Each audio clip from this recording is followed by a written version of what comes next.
நிதிஷுக்கு முன்னாடியே போதை பழக்கம் இருக்கிறது உண்மைதானா?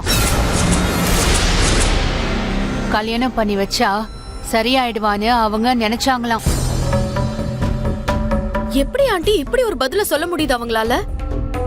அவங்க எல்லாம் எந்த காலத்துல இருக்காங்க? அவங்க அப்பா அம்மா எல்லாம் நல்ல கல்லு மாதிரி தானே இருக்காங்க. அவங்க எல்லாம் பிள்ளைய திருத்த மாட்டாங்களா? ஏன் பேத்தி தான் கிடைச்சாலாமா அவங்களுக்கு? கோபி, அப்புறம் வேற என்ன சொன்னாங்க? அவர் எங்க கிட்ட திமிரா பேசுறாருமா.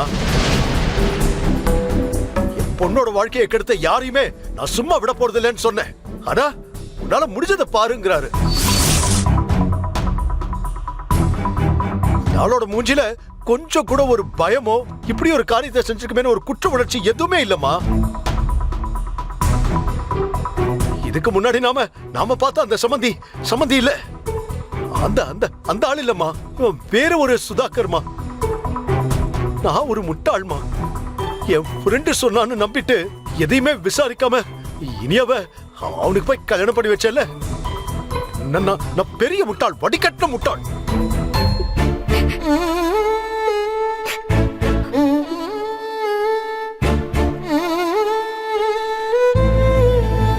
சரிப்பா, இப்ப அடுத்து என்ன பண்றது? என்ன பண்றதுன்னா, நாமளும் போய் ஒரு போலீஸ் கம்ப்ளைண்ட் கொடுக்கலாம். அவன் தள்ளி விட்டான்ல, அதையும் போய் சொல்லலாம். எல்லாத்துக்கும் சேர்த்து உள்ள இருக்கட்டும். எடுத்தோம் கவுத்தோம்னு எதுவுமே முடிவு பண்ண முடியாது. இது இனியாவோட வாழ்க்கை. என்ன பாட்டி பேசுறீங்க? இதுக்கப்புறம் என்ன இனியாக்கா அவங்க கூட வாழ்க்கை? தப்பு பண்ணிட்டேம்மா, பெரிய தப்பு பண்ணிட்டேன். நீ என்ன பண்ணடா? கொஞ்சம் அலர்ட்டா இருந்திருக்கணும். நான் பண்ண தப்பு நினைச்சு மனசை வெடிக்கிற மாதிரி இருக்குமா. எல்லாரும் விசாரிப்பாங்க. பொண்ணை கல்யாணம் பண்ணி கொடுக்கும் போது எல்லாரும் விசாரிப்பாங்க.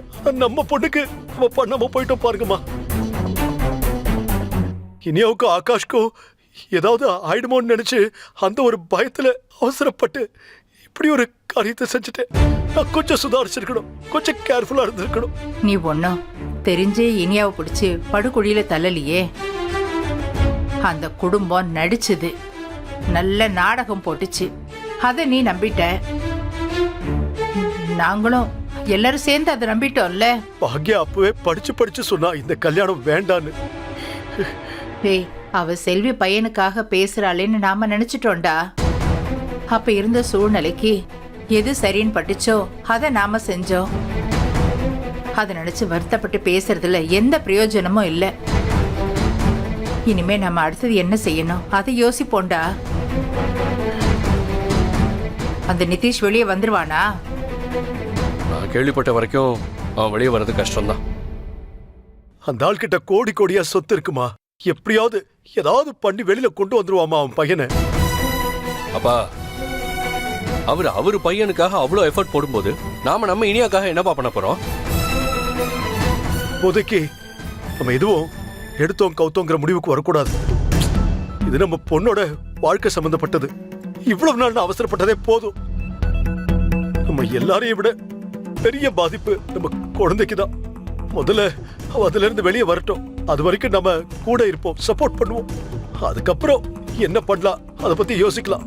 இப்ப எதை பத்தி யோசிக்க வேண்டாம்.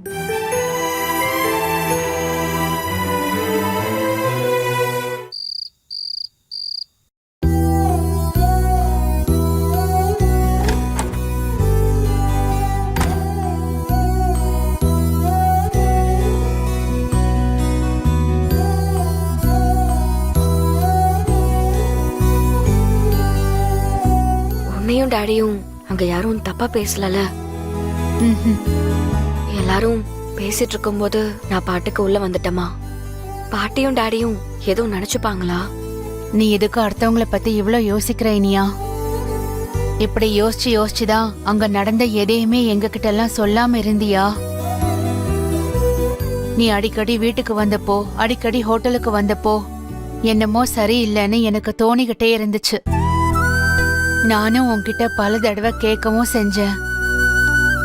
என்னென்னமோ சொல்லி நீ சமாளிச்சிட்ட. ஏன் அம்மா கிட்ட நடந்தது எதையுமே நீ சொல்லவே மாட்டேங்கிற? எதை பத்தி வேணும்னாலும் என்கிட்ட பேசுறதுக்கு உனக்கு சுதந்திரம் இருக்குல்ல. அப்புறம் ஏண்டா என்கிட்ட எதையுமே சொல்லவே இல்ல? நீ சொன்னா காது கொடுத்து கேட்க மாட்டேன்னு நினைச்சிட்டியா?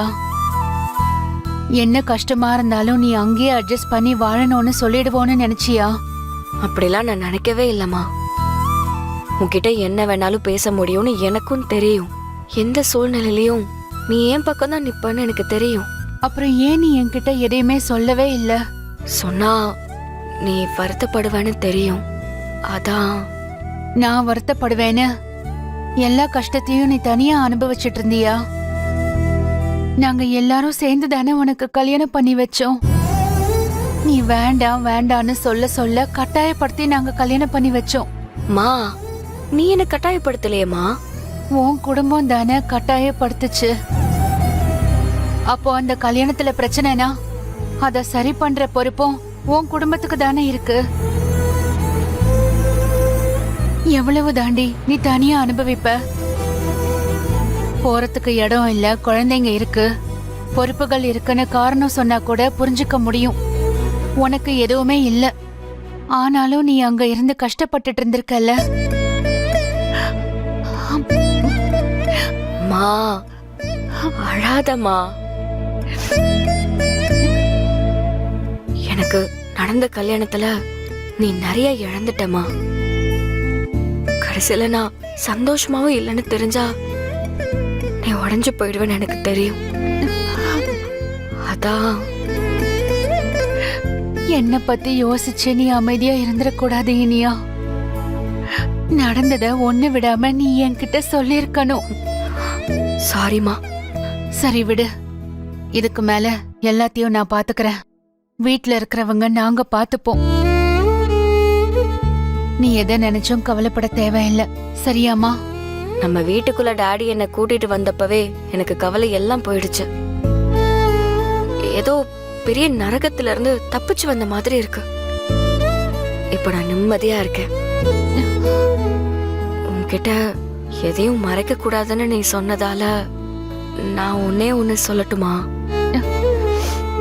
என்னம்மா சொல்லு. நான் பீஸ்ஃபுல்லா தூங்கி ரொம்ப நாள் ஆச்சுமா. உடனே நீ அழாத. எனக்கு உன்னை கட்டி பிடிச்சு எந்த கவலையும் இல்லாம தூங்கணும். தூங்கட்டுமா? என்னடா என்ன இப்படி கேக்குற? வா வா.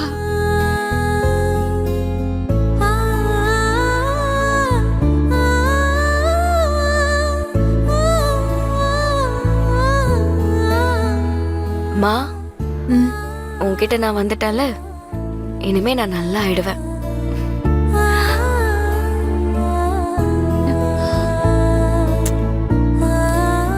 தூங்குடா.